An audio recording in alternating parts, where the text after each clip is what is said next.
साथियों, जय हिंद। नमस्कार। मैं हूं के एस परिहार।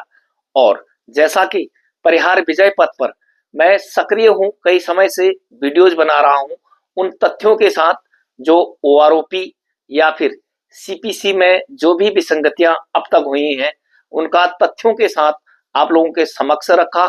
ये वीडियोज एएचक्यू पब्लिक आईएचक्यू तक पहुंचे। कई सारे वीडियोज वहां पर नोट्स किए गए, उनके फैक्ट्स नोट्स भी किए गए। और आज मैं फिर से आप लोगों के सामने हाजिर हूं, इसलिए वीडियोज को अंत तक जरूर देखें। क्या अब तक के अपडेट्स हैं, ये सभी की जिज्ञासा का विषय है कि अब 8th सीपीसी में क्या कुछ नया हो रहा होगा, क्या नए प्रपोजल जा रहे होंगे, गवर्नमेंट किन विषयों पर विचार कर रही होगी।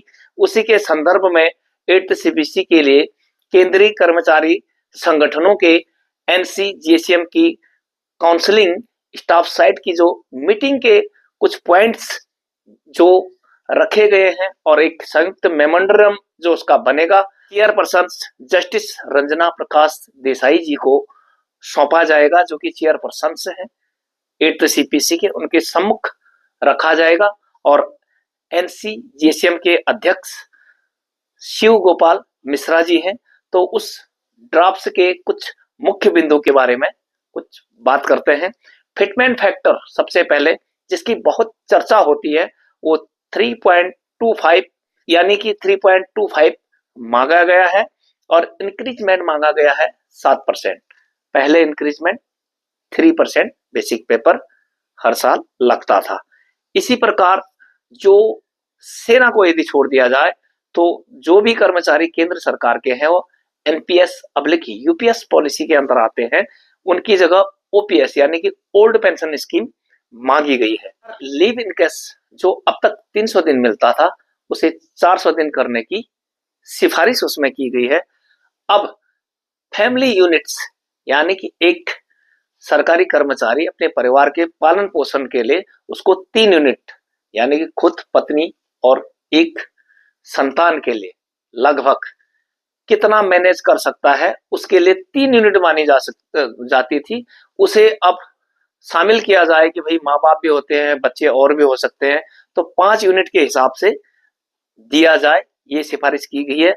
केंद्रीय कर्मचारियों का मानना है कि यदि ऐसा होता है तो लगभग 66% पे बढ़ेगी। लेकिन यदि आपको याद दिला दूं, 6th सीपीसी में अब तक का सबसे बड़ी वृद्धि हुई थी वो थी 40% और अब 66% की वृद्धि का अनुमान जताया गया। केंद्रीय कर्मचारियों का एक बड़ी ऑर्गेनाइजेशन यानी पोस्टल विभाग की FNPO, federation of national postal organisation, भी कुछ इसी प्रकार के मांगे रख रही है, जो कि 3 से 3.25 यानी 3 to 3.25 का मल्टी लेवल फैक्टर्स मांग रहे। मल्टी लेवल का मतलब जिस प्रकार से 7th सीपीसी में यूनिक फैक्टर 2.57 था, लेकिन वो 2.81 तक as according to the counterparts यानी कि समकक्ष काउंटर पार्ट जो है उसके बराबरी पर लाने के लिए फैक्टर्स को अलग अलग रखा गया था।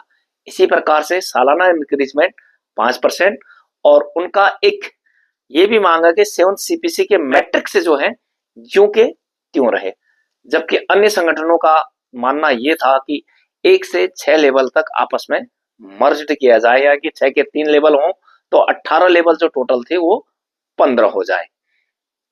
इसी प्रकार से वेतन की जो उनकी मांग है वो निजी सेक्टर के बराबर यानी कॉर्पोरेट जगत के बराबर का वेतन मिले। और ऑनलाइन गवर्नमेंट इन पर जो सीपीसी ने 8th सीपीसी ने जो ऑनलाइन सुझाव मांगे हैं उस पर भी एक क्वेश्चन नंबर 2 और क्वेश्चन नंबर 3 इसी प्रकार के हैं, जिसमें कि सापेक्ष समरूपता लगभग केंद्रीय कर्मचारियों की आपस में है, तो क्या ये निजी सेक्टर के लिए भी इक्वलिटी होनी चाहिए और उनका वेतन का निर्धारण क्या सिविल सेक्टर्स को देखते हुए बराबरी करनी चाहिए या उसके लिए कौन सा पैमाना होना चाहिए।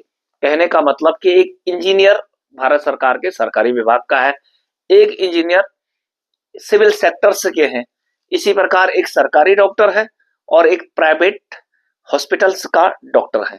तो क्या इनमें समरूपता की जाए, या फिर एक ड्राइवर सरकारी है और एक ड्राइवर प्राइवेट सेक्टर का है। तो क्या इनकी समरूपता किस प्रकार से करनी चाहिए। तो इन सब को देखते हुए सेना के प्रपोजल की भी बात करते हैं।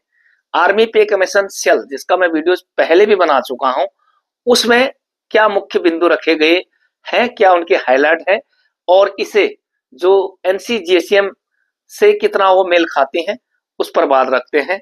जो सेना ने प्रपोजल रखा है, सबसे पहले जो चर्चित विषय है एमएसपी, मिलिट्री सर्विस पे different rates for JCO OR, यानी कि जेसीओ और ओआर को एक ही खाने में रखा गया था, उसे अलग अलग होना चाहिए, जो कि जवानों के लिए 12,000 और जेसीओ के लिए 18,000 रखा गया है।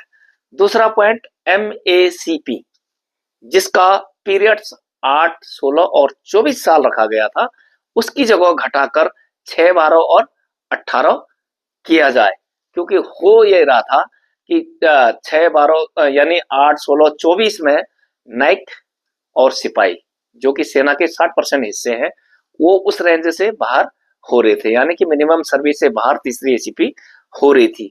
तीसरा, एक्स और वाई की जगह स्किल बैंड बेसिस वेतन दिया जाए, skill and qualification band basis पे बैंडेड स्ट्रक्चर होना चाहिए।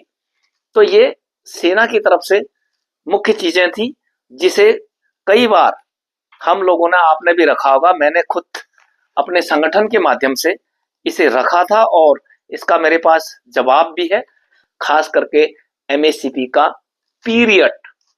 और नंबर 2, जो गेजेटेड ग्रेड बी जेसीओस को माना गया leadership and gazetted grade B, उन्हें पुलिस इंस्पेक्टर की तरह ट्रीट किया जा रहा था, जबकि इंस्पेक्टर और सर्किल इंस्पेक्टर में फर्क होता है। तक ये सब कुछ प्रपोजल ही है।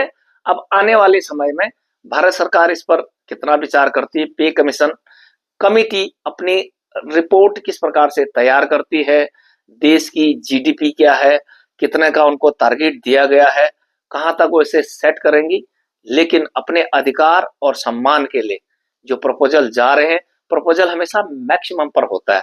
देखते हैं कितना कुछ वो लागू होता है और कब तक पे कमीशन की रिपोर्ट आती है। 18 महीने का टोटल उनको टाइम दिया गया है, शायद 2027 से पहले मिल भी जाए, क्योंकि 2027 में होता क्या है, 2 राज्यों में चुनाव है, उत्तराखंड और देश के सबसे बड़े राज्य उत्तर प्रदेश में भी। हो सकता है इससे कुछ दिन पहले ये लागू भी हो जाए, जिसका लाभ पेंशनर्स को, ऑन सर्विस को 1 जनवरी 2026 से मिलेगा। तो इस संदर्भ में आपकी क्या राय है, आप कमेंट बॉक्स में अपनी राय जरूर दें और वीडियोज को लाइक, सब्सक्राइब और शेयर जरूर करें।